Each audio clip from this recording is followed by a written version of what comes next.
গাড়ি সাগরে সাঁতার কাটছে অবস্থা থেকে তাই মনে হচ্ছে। আমাদের নগর ব্যবস্থা এত দুর্বল, ঘণ্টাখানিক বৃষ্টি হইলে এর মধ্যে আর যে পানি নিষ্কাশনের যে ব্যবস্থা সেটা নাই। এটা হচ্ছে টঙ্গী গাজীপুরের অবস্থা। এখানে সিটি কর্পোরেশন যারা ফ্যাসিস্ট আমলে ছিল, বৎসরে কোটি কোটি টাকা এখানে সরকার থেকে বাজেট হইত শুধু এই যে বর্জ্য নিষ্কাশন, পানি নিষ্কাশনের জন্য।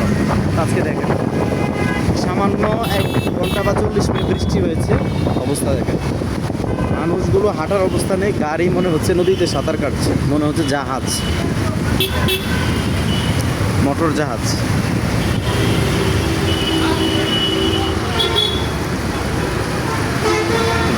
গাজীপুর যে সিটি কর্পোরেশন, এদের তো কি বলবো, এদের বিবেক অন্ধ হয়ে গিয়েছিল টাকার মুখে পড়ে। আজকে দেখেন কত মানুষ ভোগান্তিতে আছে, সমস্ত মানুষের অভিশাপগুলো এদের পেয়ে যাচ্ছে না, এদের ছেলে মেয়েদের উপরে যাচ্ছে না। এই জন্য দেখেন যারা রাজনীতিবিদ বা এদের ফ্যামিলিতে কখনো ভালো লোক হয় না, এদের পরবর্তী প্রজন্ম কখনো ভালো সন্তান পায় না। এটা জনগণের অভিশাপ এবং আল্লাহ তাআলার শাস্তি। মানুষকে এভাবে কষ্ট দিয়ে জীবনের সুখ অর্জন করা যায় না। তো মানুষের হক নষ্ট করে, মানুষের কষ্ট দিয়ে এভাবে কখনো সুখ অর্জন করা যাবে না। অবস্থা কি অবস্থা দেখেছি।